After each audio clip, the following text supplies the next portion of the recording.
एक लड़की अपनी सहेली से कहती है कि एक लड़का तुम्हारा काफी दिन से पीछा कर रहा है और तुमसे बातचीत करना चाहता है, एक बार उससे बात कर लो।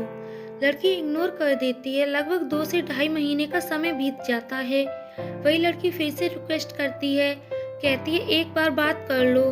तो उसकी सहेली कहती है कि मैं प्यार व्यार नहीं जानती और प्यार व्यार क्या होता है, लेकिन लड़के से एक बार जरूर पूछना कि अगर जूते खाने हैं तो मैं बात जरूर कर लूंगी। तो लड़का कहता है कि हाँ, जूते खाने के लिए ही सही, बात तो करना है। वो बचपन से ही उस लड़की का पीछा कर रहा था, उससे बातचीत करना चाहता था। पहली बार बातचीत हुई। पहली बार बातचीत के बाद ये सिलसिला लगातार ऐसे चलने लगता है कि दोनों के बीच सचमुच प्यार हो जाता है। प्यार की शुरुआत बहुत ही शानदार होती है, लेकिन अंत बहुत ही खौफनाक होता है। ऐसा खौफनाक कि बिहार में ही नहीं बल्कि पूरे हिंदुस्तान में इसकी चर्चा है। सोशल मीडिया हो, अखबार हो, टेलीविजन हो, ऐसी कौन सी जगह है जहाँ पर इस प्यार की चर्चा ना हो। मगर इस लड़की की छोटी सी गलती की वजह से इस लड़के को अपनी जान गंवानी पड़ी। नमस्कार दोस्तों, मैं हूँ शिवानी सिसोदिया और स्वागत है आपका हमारे YouTube चैनल में।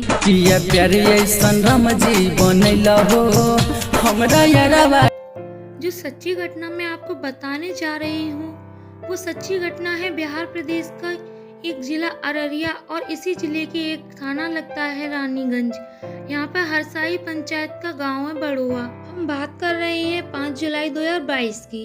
रात लगभग 8 से 9 बजे के आसपास इस गांव की एक महिला जिसका नाम है रूबी देवी, वो लड़के को जो कि अपने ननिहाल में आया हुआ है उसे फोन करके कहती है कि तुम्हें अगर हमारी ननद से प्यार है और उससे शादी करना चाहते हो तो अभी के अभी घर पर आ जाओ उससे मिलने।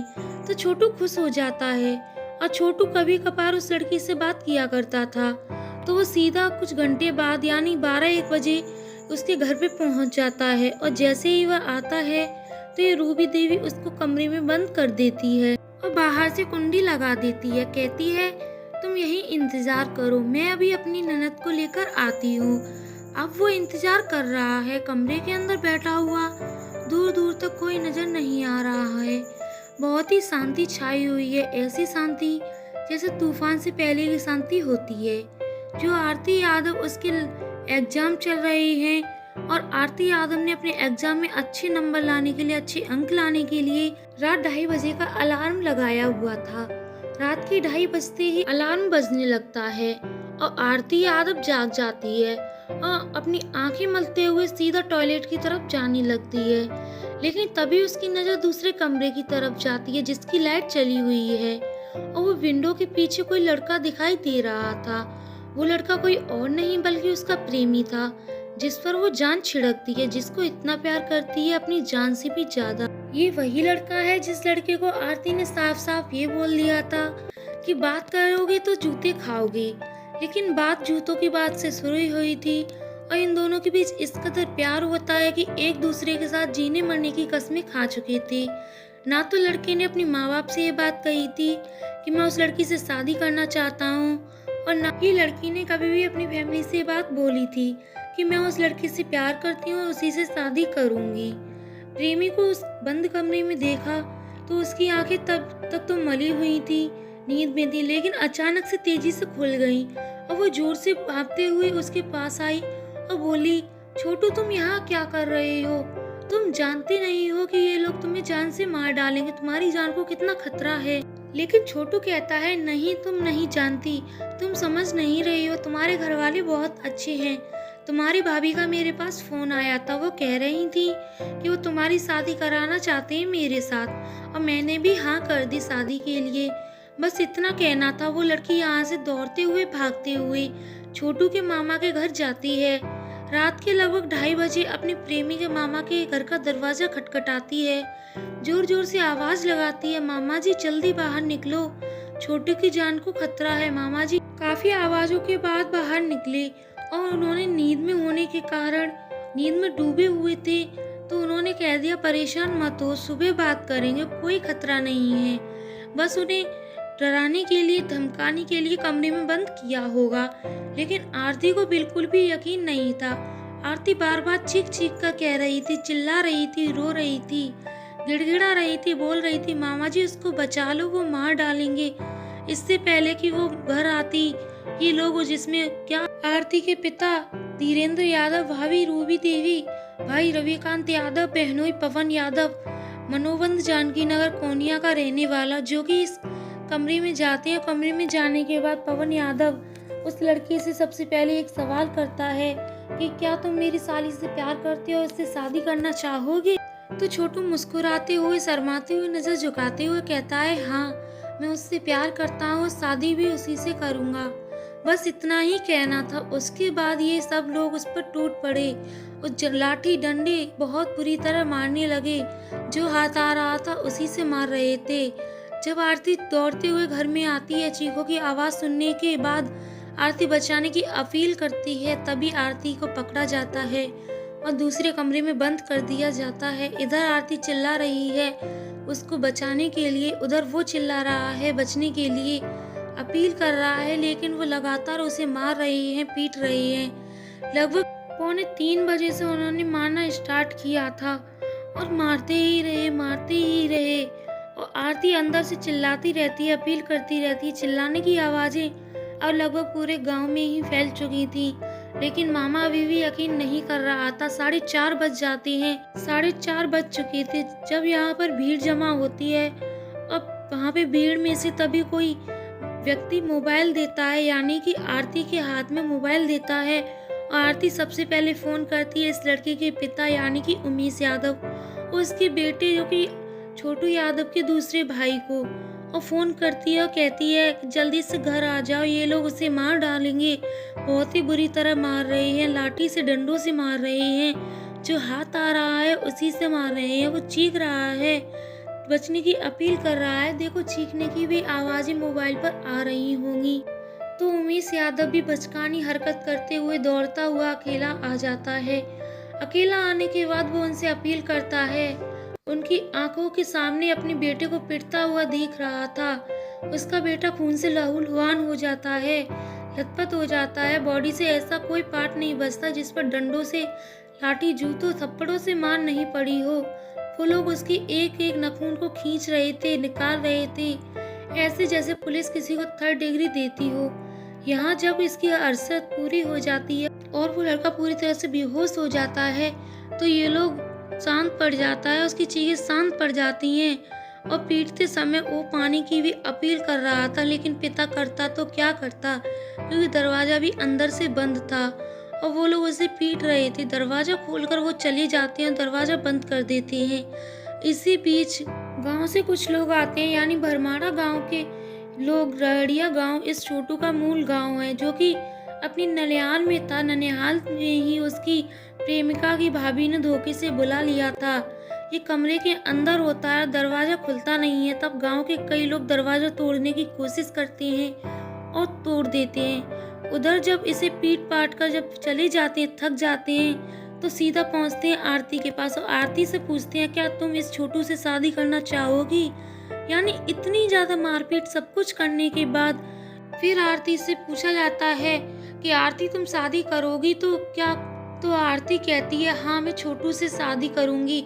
आज तक नहीं कहा था, पहली बार उसने कहा। और जब पहली बार वो कहती है तो जैसे कि छोटू यादव को पीट रहे थे, ठीक उसी तर्ज पर, उसी के तरीके से और मारना शुरू कर देते हैं। गांव के लोग पहले दरवाजे तोड़कर छोटू यादव को बचाते हैं, फिर उसे बाद में आरती को बचाते हैं, लेकिन पता चलता है तब तक करंट लगाकर उसकी हत्या कर दी गई थी। वो मर चुका था। हालांकि तसल्ली के लिए उसे हॉस्पिटल भी ले जाया जाता है, लेकिन वहां उसे मृत घोषित कर देते हैं। लगभग सुबह के 7 बजे के आसपास आरती को मालूम होता है कि उसका छोटू अब इस दुनिया में नहीं रहा, वो मर चुका है। पुलिस आती है, सबको कब्जे में लेकर पोस्टमार्टम के लिए भेज देती है और पोस्टमार्टम से भी यही खुलासा होता है कि उसे बुरी तरह से पीटा गया है। चाहे उसके शरीर का कोई भी पार्ट हो, बहुत ही ज्यादा मारा गया है। वो पूरा नीला हो चुका था, उसके शरीर पर पूरे पे नील पड़ चुके थे, लेकिन किसी शख्स का इस बात पर ध्यान नहीं गया कि आरती 2 से ढाई घंटे का समय ले चुकी थी और इस 2 से ढाई घंटे के बीच में वो लड़के के मामा के घर तो चली गई और मामा से अपील कर रही थी कि मामा जी बचा लो, उसे बचा लो, लेकिन एक बार भी उसने पुलिस वालों को खबर नहीं किया।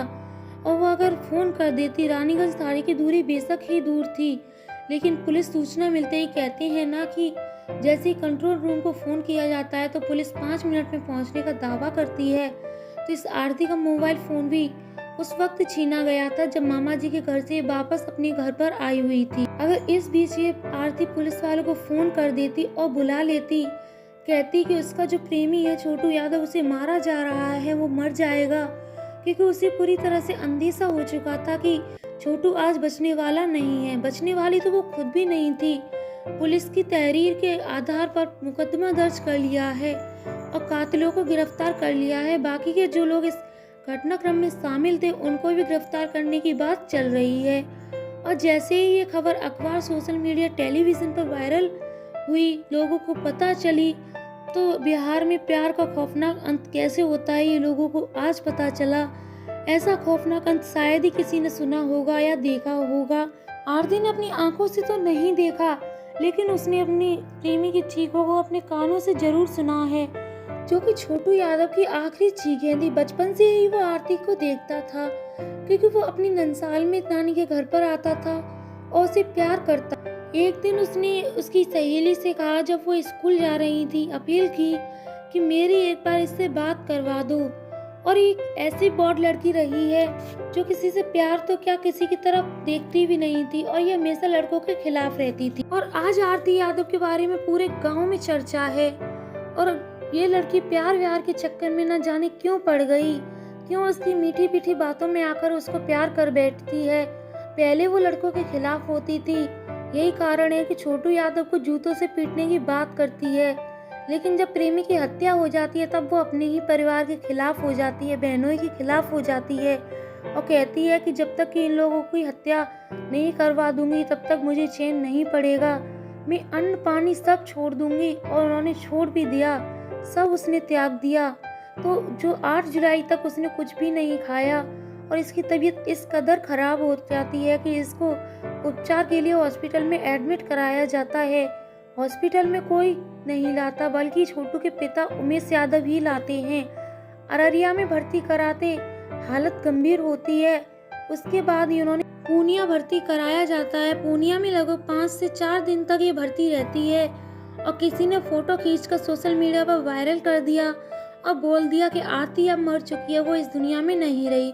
लोग भी पता नहीं कैसे कैसी अफवाह फैला देते हैं। फिलहाल डॉक्टर्स की मेहनत के बाद, मशक्कत के बाद और लड़कों वालों की मेहनत की वजह से आरती आज बिल्कुल कुशल मंगल है, बिल्कुल ठीक है। लेकिन वो चाहती है कि मेरे माँ बाप, मेरे परिवार वाले, मेरे रिश्तेदार अगर मुझे प्यार करते, मेरी भाभी मुझे प्यार करती, तो मेरे छोटू मेरे साथ होते, हम दोनों की शादी करा देते। एक ही जाति के थे, एक ही धर्म के थे, तो इसमें क्या अड़ंगन था। लड़की भी समझदार थी, लड़का भी समझदार था, तो ये सब करने की क्या जरूरत थी। उसने कसम खाई है कि वो जिंदा रहेगी, अपनी प्रेमी के घर पर रहेगी। फिलहाल वो उमेश यादव जी के घर पर ही है। वो इंतजार में है कि जिसने भी उसके प्रेमी को मारा है उसे फांसी के तख्ते पर कब लटकाया जाएगा। हम भी अपील करेंगे सरकार से, चाहे वो बिहार की सरकार हो, कोर्ट हो, हम सभी से अपील करेंगे इस मामले में निष्पक्ष जांच कराई जाए और दोषियों को किसी भी कीमत पर बख्शा नहीं जाए। यदि किसी के साथ ऐसी सिचुएशन पैदा होती है तो इधर उधर फोन करने की बजाय आप पहले पुलिस को फोन कीजिए और फोन करके घटना के बारे में बताइए। अगर आरती ने आज ये किया होता तो छोटू जिंदा होता, और ऐसी घटना को अंजाम देने से पहले लोग कई बार सोचेंगे।